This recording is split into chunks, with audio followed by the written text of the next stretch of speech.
إبراهيم إنك حميد مجيد. باب صلاة العيدين. عن عائشة رضي الله عنها قالت قال رسول الله صلى الله عليه وسلم الفطر يوم يفطر الناس والأضحى يوم يضحي الناس. رواہ الترمذی. ام المومنین حضرت عائشہ صدیقہ رضی اللہ تعالی عنہ بیان فرماتی ہیں کہ جناب نبی کریم صلی اللہ علیہ وسلم نے ارشاد فرمایا، عید یعنی عید الفطر وہ دن ہے جس میں لوگ روزہ رکھنے کو ختم کرتے ہیں، اور عید الاضحیٰ وہ دن ہے جس میں لوگ قربانی کرتے ہیں۔ یہ حدیث مبارکہ جامع ترمذی کی ہے۔ جمعہ سے متعلق احکام و مسائل مکمل ہونے کے بعد اب عیدین سے متعلق احادیث مبارکہ نئے باب میں شروع ہو رہی ہیں۔ سب سے پہلی روایت جو علامہ ابن حجر العسقلانی اس باب میں لے کر آئے ہیں وہ اس بات کے بیان میں ہے کہ مسلمانوں کی دو عیدیں، ایک عید عید الفطر ہے اور دوسری عید عید الاضحیٰ ہے۔ اس حدیث مبارکہ میں آپ صلی اللہ علیہ وسلم نے فرمایا کہ عید یعنی عید الفطر وہ والا دن ہوتا ہے جس دن لوگ روزہ رکھنا ختم کرتے ہیں، یعنی رمضان ختم ہو جاتا ہے، اور اسی طرح عید الاضحیٰ وہ دن ہے کہ جس دن لوگ قربانی کرتے ہیں، یعنی 10 ذی الحجہ کو جو یوم النحر بھی کہلاتا ہے، تو اس دن عید الاضحیٰ ہے۔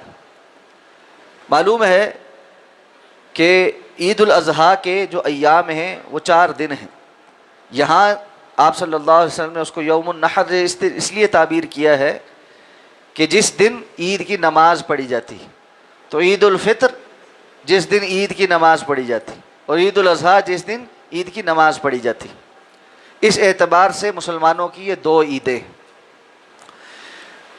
اس سے ایک بات اور بھی پتہ چلتی ہے کہ یہ عید جو ہے یہ شرعاً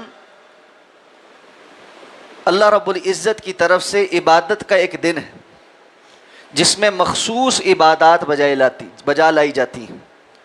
جیسے عید الفطر کے دن عید کی نماز پڑھی جاتی ہے اور خطبہ ہوتا ہے، اسی طرح عید الاضحیٰ کے دن عید کی نماز پڑھی جاتی ہے اور خطبہ ہوتا ہے، اور پھر اس کے بعد لوگ جا کر قربانی کرتے ہیں۔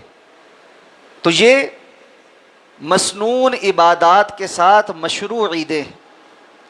اس سے یہ بات پتہ چلی کہ عید کا تصور اسلام میں عبادت کے ساتھ منسلک ہے، اس لیے عید کے نام پر کسی اور دن کو عید قرار دینا یہ جائز نہیں ہوگا، اس لیے کہ رسول اللہ صلی اللہ علیہ وسلم نے ان 2 ہی ایام کو مخصوص عبادت کے ساتھ عید قرار دیا ہے، اور ان ایام میں بھی ان مخصوص عبادات کے علاوہ کوئی اور اپنی طرف سے عبادت کرنا وہ جائز اور درست نہیں ہوگا۔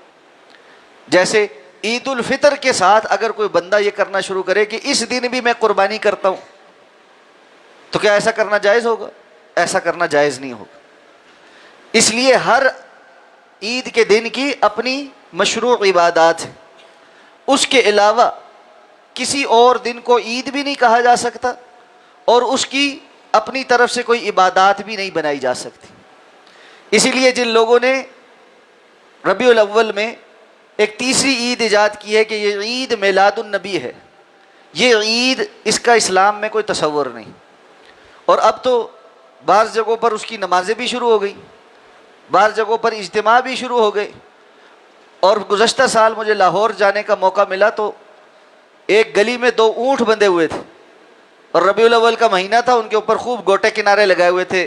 پوچھنے پر پتہ چلا کہ اب یہ بھی سلسلہ شروع ہو گیا ہے کہ عید میلاد النبی کو 12 ربیع الاول کے دن ان کی قربانی ہوگی۔ تو یہ ساری کی ساری چیزیں دین کے نام پر نئی نئی بدعات ہیں، اور اللہ کے رسول صلی اللہ علیہ وسلم نے فرمایا کل محدثۃ بدعہ وکل بدعۃ ضلالہ وکل ضلالۃ فی النار۔ ہر وہ چیز جو دین کے نام پر نئی ایجاد کی جائے وہ بدعت ہے، اور ہر بدعت گمراہی ہے، اور ہر گمراہی انسان کو جہنم میں لے جانے والی۔ اس لیے اللہ کا حکم یہ ہے یا ایھا الذین آمنوا لا تقدموا بین یدی اللہ ورسولہ، اے ایمان والو اللہ اور اللہ کے رسول سے آگے مت نکلو۔ ما آتاکم الرسول فخذوہ وما نہاکم عنہ فانتہوا، جو اللہ کے رسول تمہیں دے وہ لو، جس سے تمہیں روک دے اس سے رک جاؤ۔ تو جو اسلام نے بتلایا ہے عید کا تصور اسلام میں وہی ہے کہ ایک عید الفطر ہے اور ایک عید الاضحیٰ ہے، عید کے نام پر کسی اور دن کو مخصوص نہیں کیا جا سکتا۔ اللہ ہمیں سمجھ کر عمل کرنے کی توفیق عطا فرمائے۔ سبحانک اللہم و بحمدک، نشہد ان لا الہ الا انت، نستغفرک و نتوب الیک۔